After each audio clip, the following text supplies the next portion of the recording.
চাঁপাইনবাবগঞ্জে DB পুলিশের পরিচয় দিয়ে চাঁদাবাজি ও এক বৃদ্ধকে ভয়ভীতি দেখানোর অভিযোগে চাঁপাইনবাবগঞ্জ পলিটেকনিক ইনস্টিটিউটের এক ছাত্রকে আটক করেছে স্থানীয় জনতা।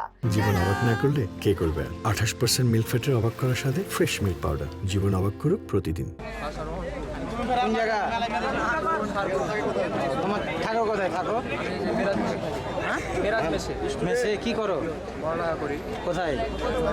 পলিটেকনিক।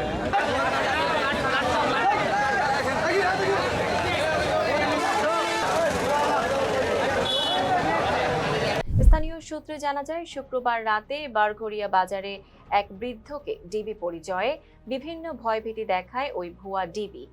আমরা কিছুই খাই না, ভিডিও খাই না, কেক খাই না, কোনো কিছু খাই না, আমার কাছে কোনো জিনিসও নাই। তবু আপনার কাছে প্রমাণ সম্ভব আছে। ঠিক আছে, একটা কথা কাটাকাটি করতে লাগলো, মানুষজন এখন দিকে গেল, সেই কথা কাটাকাটি করতে আমার কাছে আর কিছু পাইলে না। তখন এরকমই জনগণ আর পক্ষে লোক কথা পরিচয় কাজ মারছে। এ সময় বিষয়টি আশেপাশের লোকজন জানতে পেরে তাকে ঘিরে ফেলেন। তার কথাবার্তা ও আচরণে সন্দেহ হলে জনতা তাকে আটক করে জিজ্ঞাসাবাদ করেন। পরে তার কাছে কোনো বৈধ পরিচয়পত্র বা সরকারি কাগজপত্র না পাওয়ায় নিশ্চিত হন যে তিনি ভুয়া পরিচয়ে প্রতারণা করছেন। এর আগে গত বুধবার রাতে শ্রী শিবাস নামের এক ব্যক্তির কাছে ডিবি পরিচয়ে ১৫০০ টাকা নেওয়ারও অভিযোগ পাওয়া যায়।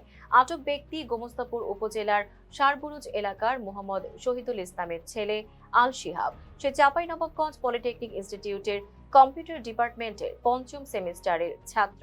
এ বিষয়ে চাঁপাইনবাবগঞ্জ সদর মডেল থানার ভারপ্রাপ্ত কর্মকর্তা ওসি মোহাম্মদ একরামুল হক বলেন, খবর পেয়ে পুলিশ ঘটনাস্থলে পৌঁছে অভিযুক্তকে থানায় নিয়ে এসেছে। অভিযোগ অনুযায়ী আইনগত ব্যবস্থা গ্রহণ করা হবে। Tanjiba Nawrin, face the people. জীবন অবাক না করলে কে করবে? 28% মিল্ক ফ্যাটের অবাক করার সাথে ফ্রেশ মিল্ক পাউডার। জীবন অবাক করুক প্রতিদিন।